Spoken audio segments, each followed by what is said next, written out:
चलिए बढ़ते हैं आगे। नीट परीक्षा का रिजल्ट आज जारी हुआ और शोएब ने कमाल कर दिया। 720 में से 720 अंक शोएब आफ्ताब के आए हैं। बता दें, शोएब ओडिशा के रहने वाले हैं। पहली कोशिश में ही शोएब को यह सफलता मिली है। शोएब ने कोटा सेंटर में तैयारी की थी। प्रदेश से करीब 1 लाख अभ्यर्थियों ने यह परीक्षा दी।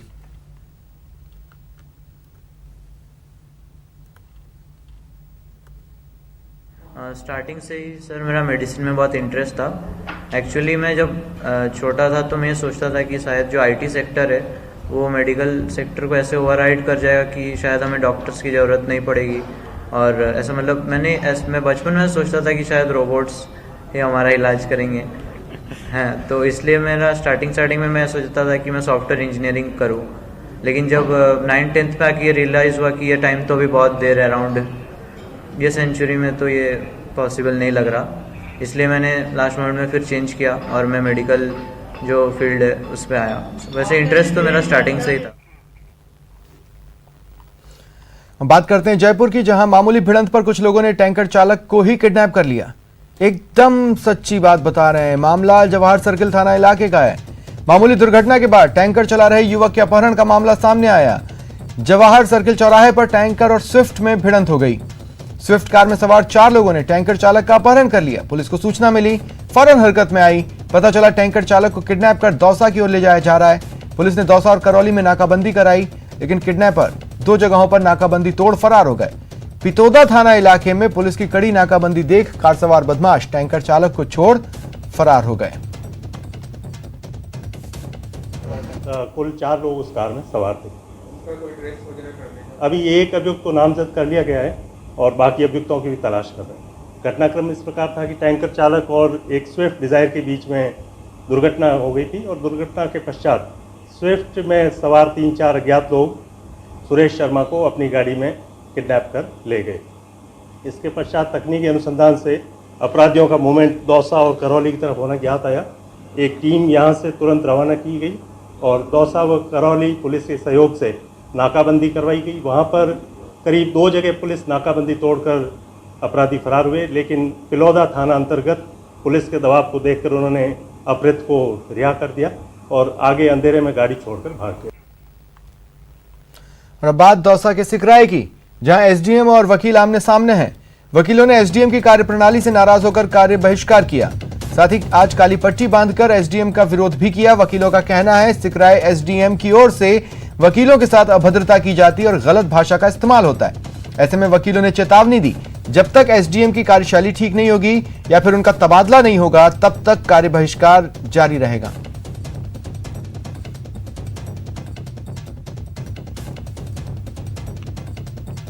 एसोसिएशन सिकराय के समस्त अधिवक्तागणों द्वारा उपखंड अधिकारी सिकराय को काली पट्टी बांधकर विरोध प्रदर्शित किया गया है।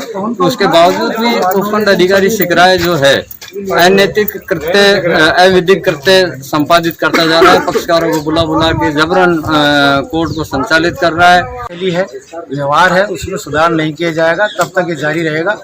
और हम यदि ये जल्दी इन्होंने सुधार नहीं किया तो हम इस आंदोलन को राज्य स्तर पर और भारतीय स्तर पर अन्य अधिवक्ताओं का सहयोग से हम इसमें धरना प्रदर्शन या यदि हमको आवश्यकता पड़ी तो हम सड़कें भी जाम करेंगे। लगातार वकीलों का बहिष्कार उपखंड अधिकारी के विरुद्ध जारी है और उपखंड अधिकारी अपनी अधर्मता के कारण कार्यशैली में कोई बदलाव नहीं लाया तथा पक्षकारों को बुलाकर सीधे ही फैसले कर रहा है।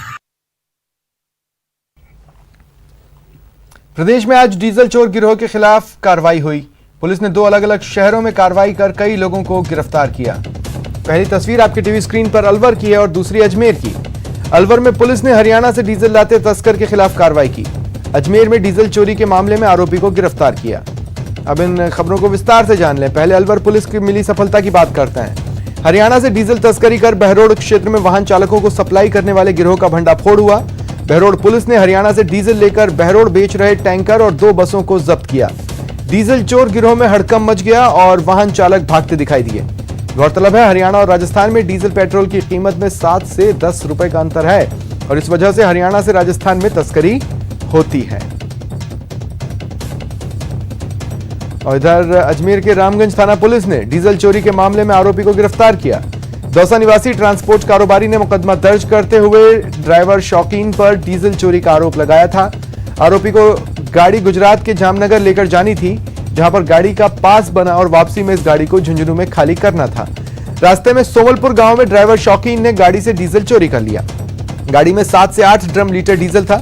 चेक करने पर करीब 3400 लीटर डीजल कम मिला। आरोपी ड्राइवर के खिलाफ धारा 406 के तहत मुकदमा दर्ज कर उसे गिरफ्तार किया गया है।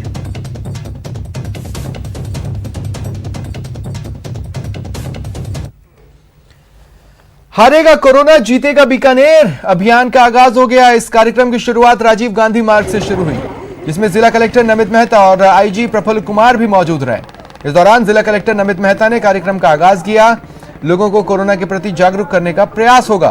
खुद जिला कलेक्टर और आईजी ने काफी दूर तक पदयात्रा के साथ चलकर लोगों से कोरोना गाइडलाइंस की पालना करने की नसीहत दी। जायजा लिया संवाददाता सतवीर सिंह राठौड़ ने। कोरोना जीतेगा बीकानेर की तर्ज पर अभियान की शुरुआत हुई है। जिला कलेक्टर नमित मेहता खुद अभी इस अभियान की शुरुआत की और इसके साथ ही आईजी प्रफुल्ल कुमार भी साथ में है और लोगों को जागरूक करने का जो प्रयास है वो किया जा रहा है। आप देख सकते हैं किस तरीके से जो स्वागत है वो जिला कलेक्टर और आईजी का यहाँ पर किया जा रहा है, ताकि किसी भी तरीके से कोरोना को हराया जा सके। हम बात कर लेते हैं। सर, सबसे पहले आपसे जानना चाहेंगे किस तरह से आज अभियान की शुरुआत हुई है और किस आधार पर आप कहना चाहेंगे कि लोग पूरी तरीके से जागरूक रहें? देखिए, बेसिक इस अभियान का जो मुख्य उद्देश्य है लोगों को जागरूक करना कि जो भी निर्देश हैं रोकथाम के संदर्भ में मास्क का प्रयोग करना, सोशल डिस्टेंसिंग की पालना करना, उसके संदर्भ में एक जन चेतना जताई जाए। और इसी उद्देश्य से आज पूरा प्रशासन बीकानेर में निकला है सड़कों पे। अलग अलग स्तर पे पहले भी पुलिस ने अपने लेवल पे भी मास्क वितरण कार्यक्रम, जन जागरण कार्यक्रम किए हैं। आज एक समेकित प्रयास है, इस शुरुआत हुई है। तो आपके माध्यम से अपील भी करूंगा कि कोरोना की जंग जीतने के लिए इस जागरूकता अभियान में भागीदार बने, खुद भी मास्क पहने और दूसरों को भी पहनने के लिए प्रेरित करें। बिल्कुल, खुद भी मास्क पहने और दूसरों को भी प्रेरित करें। जिला कलेक्टर भी यहाँ पर मौजूद, उनसे बात कर लेते हैं। सर, स्वागत किया जा रहा है, अभियान की शुरुआत हुई है, क्या कुछ उद्देश्य है इस अभियान को लेकर, क्या ये जो कार्यक्रम है ये बिल्कुल जैसा अभी सर बता रहे थे, ये इसी मानसिकता के साथ और इस उद्देश्य के साथ है कि हम लोगों में एक सीरियसनेस और एक जागरूकता ला सके, एक जन आंदोलन बन जाए कि हमें कोरोना एडवाइजरी की पालना करनी है। नमित मेहता खुद इस मुहिम में जुड़े हुए हैं। इसके साथ ही आईजी प्रफुल्ल कुमार भी यहाँ पर मौजूद है और एक संदेश यहाँ पर दिया जा रहा है कि अगर कोरोना को हराना है तो किसी भी तरीके से लोगों को जो कोरोना गाइडलाइन है उसकी पालना करनी पड़ेगी और कोरोना गाइडलाइन की पालना करने के बाद ही बीकानेर से जो कोरोना है उसे मुक्ति दिला सकते हैं। कैमरामैन धीरज जोशी के साथ सतवीर सिंह राठौड़, न्यूज़ 18 बीकानेर।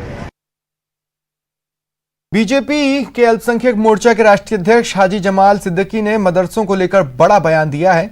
उन्होंने असम में मदरसों को अनुदान रोके जाने को लेकर पूछे गए सवाल के जवाब में कहा कि अमान्य मदरसों को अनुदान नहीं मिलना चाहिए। बहुत सारे मदरसे ऐसे हैं जहां दुकानें चलाई जा रही हैं और केवल चंदा इकट्ठा हो रहा है। ऐसे मदरसों को अनुदान नहीं मिलना चाहिए।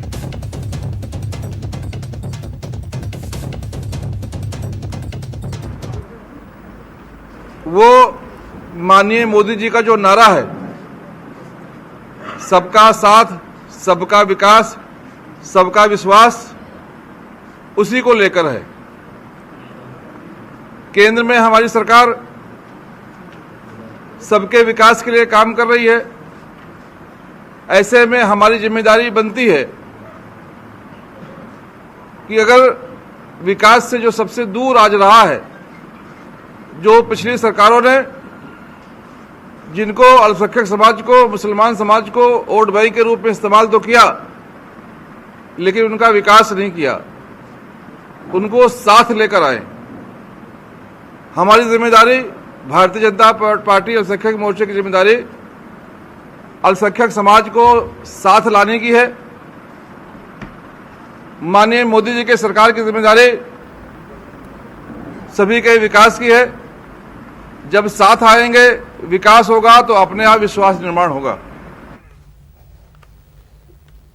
और वक्त एक ब्रेक का, ब्रेक के बाद खोलेंगे श्री गंगानगर पुलिस की पोल।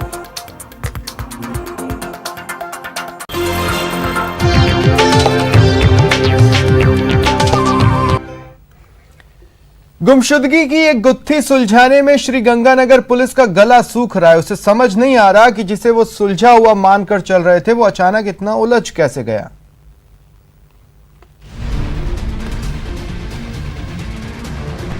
कारनामा।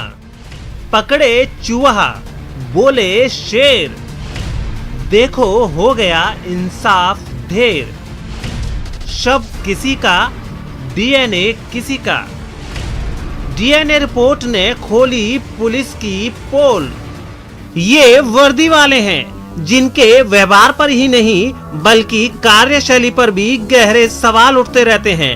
पब्लिक से लेकर कटघरे तक जांच में ढिलाई को लेकर सवाल उठते रहते हैं, लेकिन श्री गंगानगर पुलिस ने जो किया है वो अपने आप में अनोखा है, अनसुना है और अनदेखा है। ये मामला 3 साल पुराना है। पुरानी आबादी थाना पुलिस में 1 जून 2017 को फरियादी सुभाष चंद्र ने अपने बहनोई मोहनलाल और 3.5 साल की भांजी नवनीत की गुमशुदगी की रिपोर्ट दर्ज कराई थी। कुछ दिनों बाद हनुमानगढ़ के इंदिरा गांधी नहर से एक बच्ची का शव मिला। फरियादी ने शव की पहचान नवनीत के रूप में की और उसका अंतिम संस्कार कर दिया, लेकिन हाल ही में जब बच्ची के शव की डीएनए रिपोर्ट आई तो वो मिसमैच पाई गई, जिसके बाद पूरी तहकीकात सवालों के घेरे में आ गई। उस लाश का उन्होंने मोटे तौर पर पहचान की, जिस पर डीएनए टेस्ट कराया। अभी वो डीएनए की रिपोर्ट आई है जिसमें उनकी डीएनए मैच नहीं हुआ, मतलब बच्ची उनकी नहीं होना पाएगा।